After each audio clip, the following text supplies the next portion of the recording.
Next example. Yes. I think a common one is blogs. The greatest thing, WordPress is about the greatest thing to happen to SEO because they almost did all this work for you on the back end.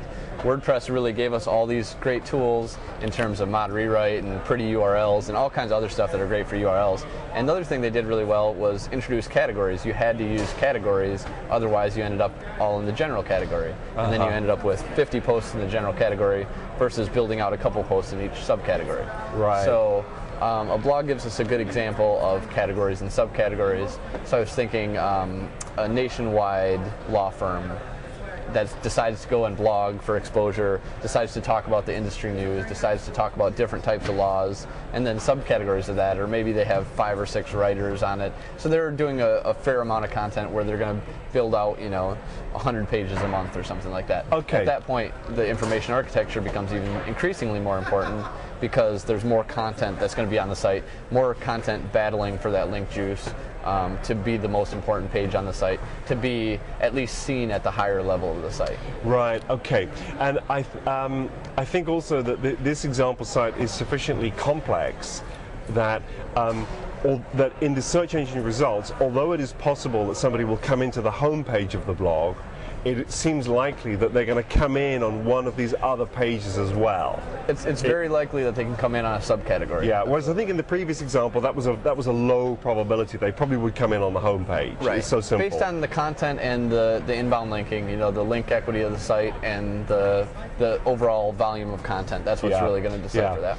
Okay, so what we've got a homepage of the site. Here we've got these are category pages. Right.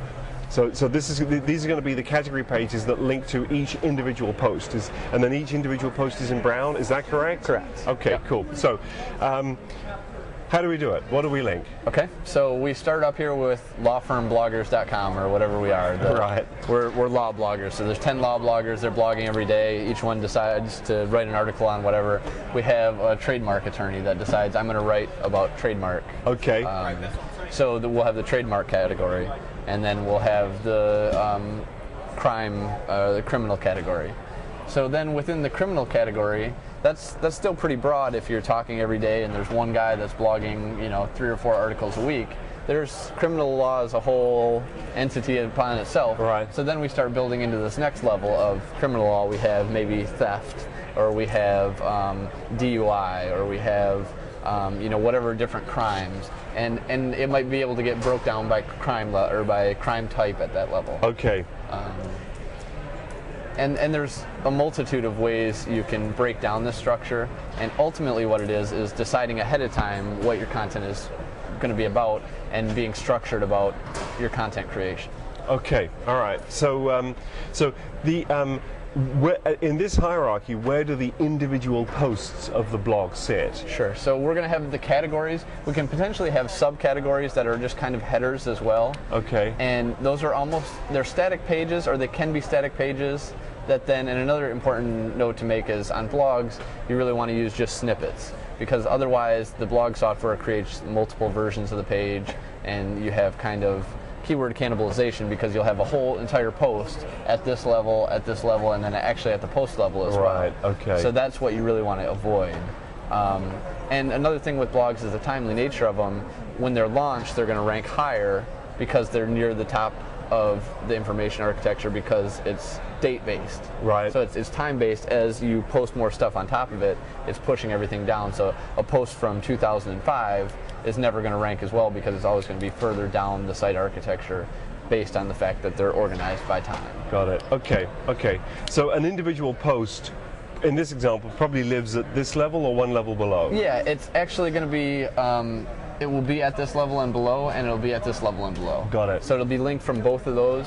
And then linking back up, as you were saying earlier, once we get into this type of deeper architecture, more deeper down, not quite so shallow as the first example, breadcrumbs back up is really important. Okay. So saying, and a breadcrumb is basically just saying you are here in the site. So you're saying we're at the theft criminal law level, so the breadcrumb would read homepage, and then criminal law, and then theft, and then post name. So post name wouldn't be a link. but criminal law or theft would be, and then criminal law would be, and then home would be. Okay. So that would be how you'd link back up the site. Okay. So the linking structure that we would want to use here, it's actually a pretty complicated example. So we're probably going to link from the home page to each fundamental subject. Yes. Right? And of course in the case of WordPress that's typically done for you anyway, because your categories are part of the right nav. Yep. So we're going to have in the right nav we're going to link to each one of these like so, right? Yep. Now, what about then individual posts or subcategories? So originally they're going to show up on the home page for the first 10, let's say, or 20. You can set it at whatever you'd like. Now, for the subcategories, that's a decision to be made, depending on how deep the content or how vast the content of the site is going to be. If we have 2 bloggers or we have 10 bloggers, we know we're going to have a certain content volume. If we have higher content volume and more link equity, then we can start affording to put this on the home page as well. If it's maybe 3 bloggers and we're not going quite so deep, we may just want to put this on the home page and then these on this page. If the content is really vast and we want to make sure that everything gets indexed, let's say for lack of a better term, page rank 6 and above. Page rank 6 and 7, they're higher link equity, they're more likely to get spidered more often, more of the content's going to be in the index and rank better. Then we can start putting this on the home page. So these categories, we would normally just have these categories on the home page, and then in order to find these, you would have to drill down. But if we have a lot of link equity, we can start drilling right down into these right away. We can have more links on the home page. So we can have the categories and the subcategories all listed out on the home page. And the link equity that you're measuring there basically is whether the inbound links are pointing at this level or this level. Really just inbound links to the entire site. Okay, to the entire site. So entire site link equity. Let's say if you have 1,000 links or less, you don't want to have more than 10 or 15 links off your home page, because you're not going to be able to rank everything. And if you distribute everything, you're going to have really low page rank or really low link equity pages all the way around. Whereas if you only link to 5 of them, at least those 5 are going to be pretty strong. Even if you have a low link equity for the entire domain. So I guess a better term than link equity would be domain popularity or domain link equity. Global link popularity. Like and this, of course, is the trade-off that you need to make as to whether your blog has got lots of posts or a small number of posts. If you've got a small number of posts, it's pretty straightforward with lots of posts, lots of topics. Yep. And that applies to all sites, whether it's blogs or anything. The amount of content, how deep that goes, and really how well it's linked is going to make an impact on these decisions. So we would want to. We're going to link from the home page to the top level categories. We may link to some of these other subcategory topics if they seem important enough. And what about then the linking between and at this level and back up? Yep. Body copy all the time. Whenever possible, body copy. So if somebody's writing, especially with a blog, that's the great thing about a blog. Whenever you're writing a blog, you should always reference old posts. So you should always reference, and for more reasons than just this, for scrapers, for RSS aggregators, you always want to be linking back to your site. And that's a great way to do it. So, and then also in terms of this, it's phenomenal. So linking back to older posts, I always try to do at least 2 or 3 posts, reference old posts, that sort of thing. Within the body copy. So really the linking that you're going to do as part of the nav, which actually in the case of WordPress you kind of get that for free actually, but the linking that you're going to do in the nav is almost irrelevant.